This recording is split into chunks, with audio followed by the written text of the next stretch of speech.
sometimes we'd have to shut the door. Yeah. I mean, we've only had him 2 weeks tomorrow. Oh, okay. Can I let him go? Yeah. Whatever you would normally do, yeah, just behave as normal. It's very fearful. Such a young age, very fearful. Look, even with you, he's looking unsure. Even though you only had him 2 weeks, he's still... Well, this is what, on Wednesday when I got home from work, he was like that for 40 minutes at me. At you? Oh, And no. even if I took him out, he was still like that. But we have no pain or anything, but it looks like He's got issues. To display this kind of aggression, at his young age, he's got a lot of issues. Yeah. The way you speak is soft, don't, because to him you're saying, good boy, this is what I want. Right. But look how he's hidden round the corner. So bring him back out. Oh. You're not going to give him the option of hiding. It is all fear related, but a fear aggressive dog can actually be worse than an aggressive dog. Right.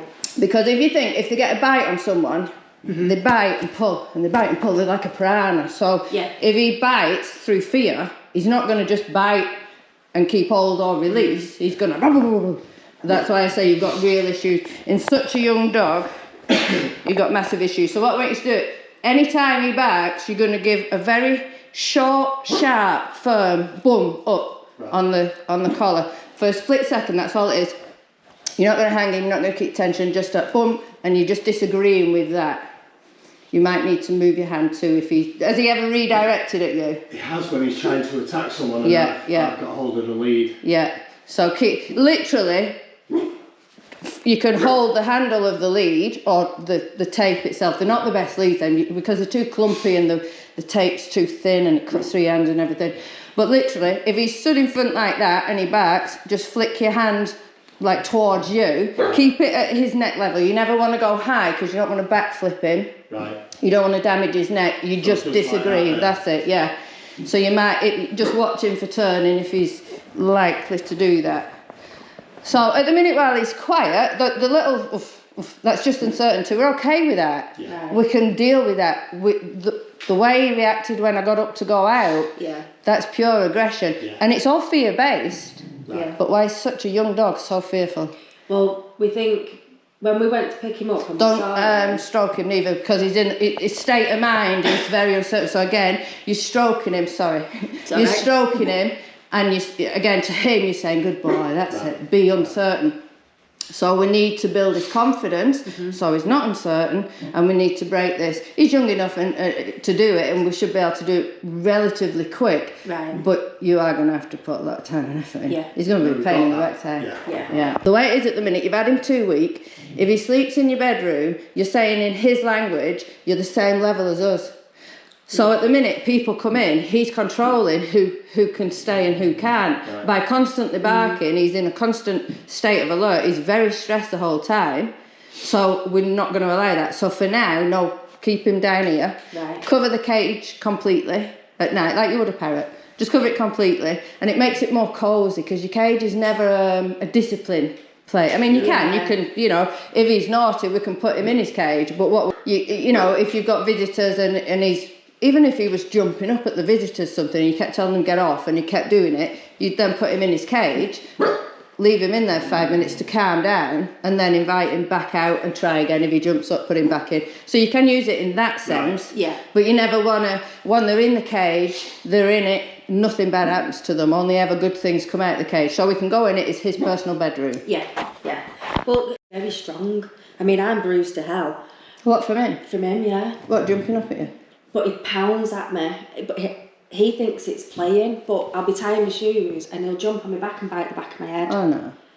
But I don't want to smack him or anything because I don't know what I'm doing, and I don't want him to be scared. He plays really aggressive, like even though he's only playing, he does. I mean, he don't bite. I won't even allow his teeth to come in. Even at 4 months old, literally, if I get a puppy sometimes I get my puppies at 7 weeks. You're not meant to get them until 8, 12 weeks. I know what I'm doing, so I wouldn't get one younger than 7 weeks, but I won't even allow a 7-week-old puppy to put his teeth on me because you're just starting a bad habit. Right. Puppies find the world through the teeth. So if they start chewing on me, and I'll get a different toy and get him something. See, even noises trigger him. Yeah, everything. Mmm. But like coming towards us, he goes ballistic. But he's so strong for his size. Well, you see what he's doing? He's standing here. I'm going to challenge him in a minute because he's by him sitting here staring at me, he's challenging me. Right. So I will take his challenge because he's literally, you've corrected him and he's literally like, I don't give a toss what you're doing. Oh, he's a stubborn sod. But look how he's staring, yeah. He's staring, he's growling. When I first said, and he's been doing it for ages, but when I first said on the video, look how he's staring, it took him a good minute before he actually took his eyes off me, and he'd been constantly staring at me since then. That's why I said I'll challenge him. If he wants to challenge me, I will challenge him. But he's not going to win. So you see how he's kind of snugging under you? Move your legs so he can't do that. That's it. Because again, he's using that as security. We're taking everything. We're not asking anything of him other than to be in the room and shut your gob. Yeah. So every bark, every grumble, you're going to boom, quick. A quick flick, but then relax. It's a split second, that's all it is.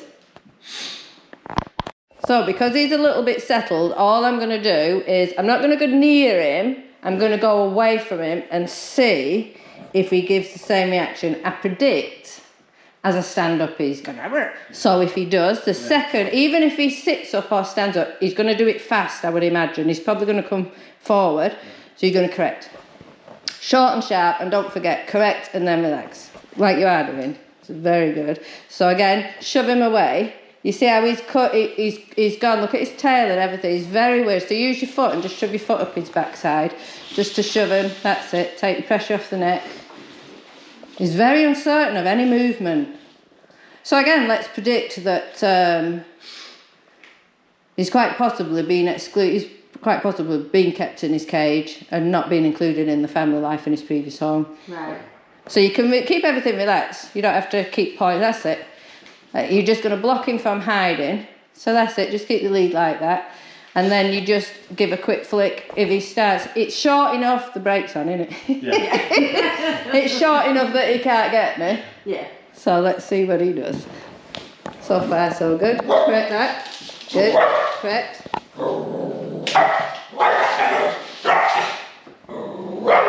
So correct upwards. You see how, so when he's at the side of you, if he's away from you, you can correct to the side. When he's being a dick like that, correct up. So up is stop, to the side is like your steering wheel. So we'll go again. Correct that, up. Good. Bring him out from that hidey place. Pull him out from there so he can't hide. Come here. Good, and relax it. Good. Correct. Correct. It's a coping mechanism. That's a better than the barky growl. Then relax. Keep it relaxed. That's it. If you keep tension, he doesn't learn right from wrong. So your tension is no, your relax is yes. You see the screen, but then it goes off. So you keep that bit. Pass me the handle bit. Good. Then let go.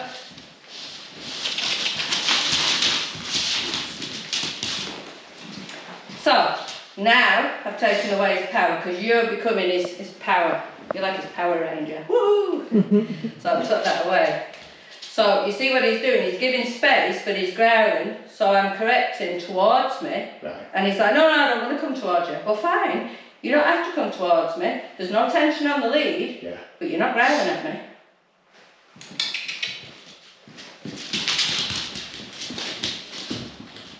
So you see, he's now like, oh my God, I need to get this lead up. I'm doing nothing. If he comes forward, the lead will relax. Yeah. So what I'm doing, I'm saying you can come into my space, nothing is going to happen to you.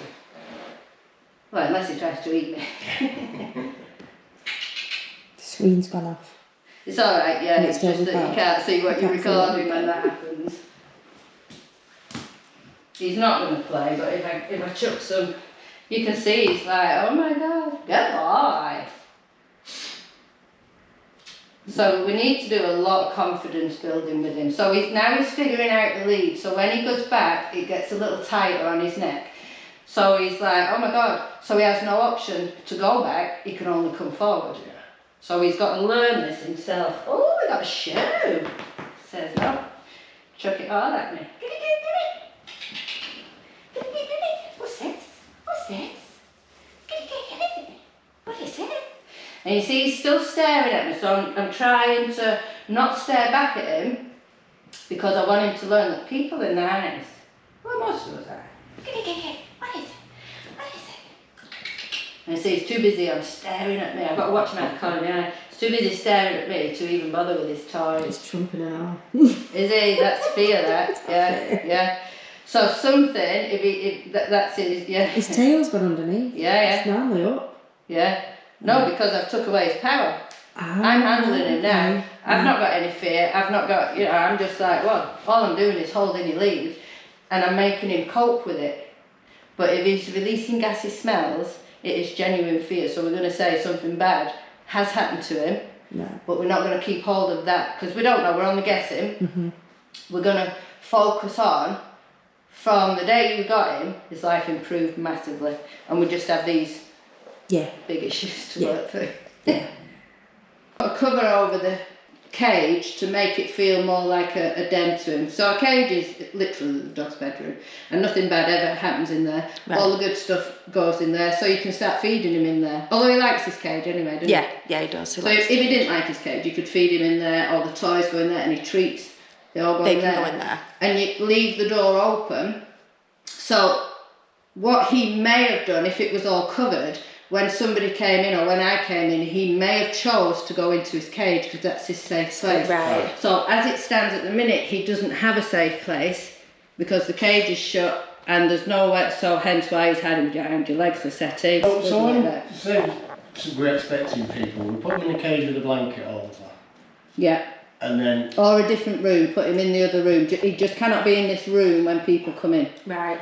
Right. And then we sort of let him see the people while he's in the cage. No, keep it covered. Because if he sees them, he's going to challenge them like he tried challenging with me. Right. So I'm just moving him away because he's trying to snug next to you. There you go, he can sit in his bed. He's letting off some nasty gases there. Yeah, so that is, when they do that, it is genuine fear. Right. So there you go, he's choosing to be in his bed, so I'll sit back down again. He can go in his bed is a safe place. He cannot hide behind you because you then become his protector. Background. Yeah. Oh, you do smell.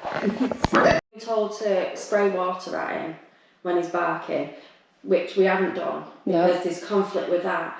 Then we get told he should be on a harness. Slap his nose. And slap his nose. No, don't do any of those. Because we don't know. But everybody's got an opinion on what we should be doing. So they're very old fashioned, spray water, they do it with cats. Well, great, all you're doing is breaking down your relationship with your animal. Yeah. The dog isn't learning, or the cat isn't learning not to do that particular action, because by the time you've got your bottle sprayed it at the dog or the cat, so you become a bad thing. For him, we're going to presume people are already a bad thing, so we don't want that. Smacking them on the nose, again, that's what was done 30, 40 years ago.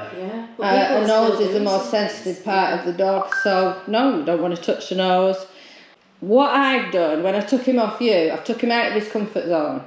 I've not done anything bad to him, and I'm still not, but I've shortened him up a touch, but the lead's loose, so he's learning. When he goes back, he can't go any further back. He can only come forward, but nothing's happening. He's not growling, he's not doing... I mean, he growled at me before, not even looking at him. You just did that, didn't you? Just a quick correction, But all these... And this is what I say, each and every dog is different, just like each and every person's different. So what might work with one dog and one person is not necessarily, because you've got to look at what the dog's displaying right at that precise second. Yeah. Well, like I said, it's just everyone's been like, you need to do this, you need to do that, and we're just like... Yeah. I don't know what I'm doing. Harnesses are the worst because you've got no control. So a harness combined with this flexi lead, you've no control. Right, so no harness. No harness. And collar. Right. Yeah. Can I get my water next door? Get what? My water. I yeah. need a drink. I'm what, for him? What he's not for me. Just wondering what to throw on him. When I get up. So he wants to follow you. Yeah, it's so difficult. But this is what we said, like, there's no way I could cope 15 years of that. No. No, it wouldn't be happening. I couldn't even cope with 15 seconds of that barking. I don't do barky, whiny dogs. No, it's awful. So what do we do when it just goes into a barking frenzy, when it's just me and Claire in here? Shut him out. Send him out the room.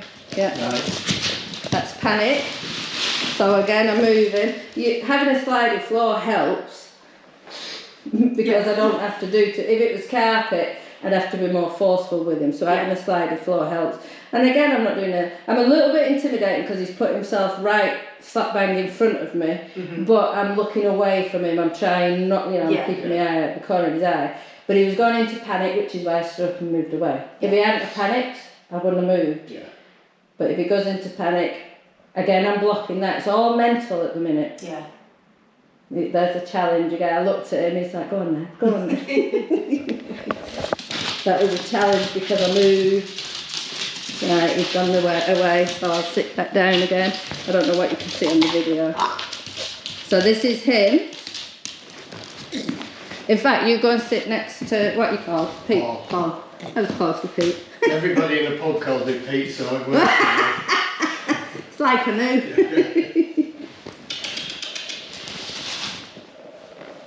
Yeah, better. So I just pulled him forward a touch then, but made a sound as well as I did it, just to take the tension off the lead, because I don't want him having the tension on the lead. But you see what he did, as he went into the buckaroo, the lead got tight and he's like, I don't like that. Yeah. So you got to take the tension off the lead. So you can see there's no tension on, but only just no tension on. If he does another step back, there will be. So by keeping him on the lead, all I'm doing is blocking his flight option. But I'm not keeping him short enough where he wants to fight me either. I'm not doing anything. I'm just stopping him from running away and making him deal with his fears. This is step one. And I've moved his owners onto the other settee so that he can't hide behind them. He's doing better because he's not barking at me. He's not growling because you're like security blankets to him, which again is why you don't fuss and speak in a soft voice.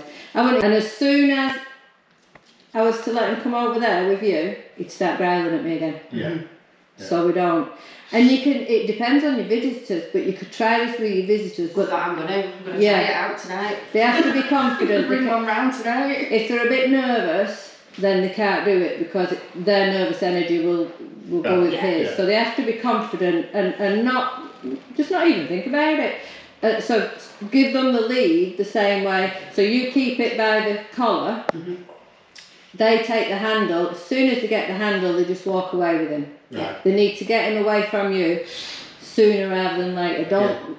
So as soon as you do the handover, as soon as they've got the handle, tell them to move away. Tell them beforehand, move away, and then you let go of the lead. But get ready because if he comes towards them, they need to flick him the opposite way, obviously, away from them.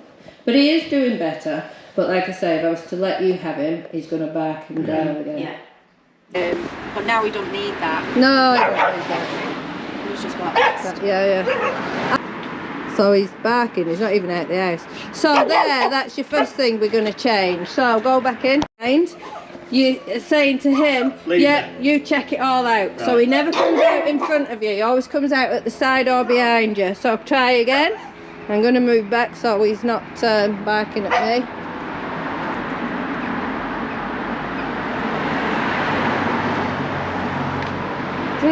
So there you kind of restrained it. I'll show you how to do it. Point it at the door, so I'm going to go in and show you how to do it.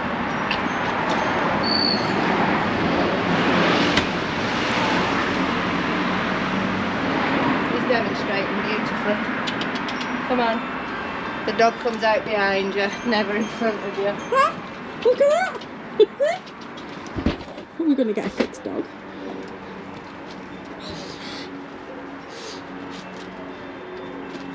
So because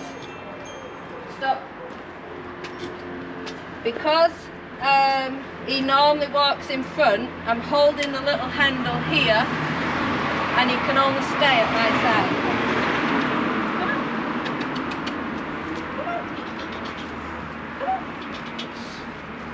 It's because you guys are there.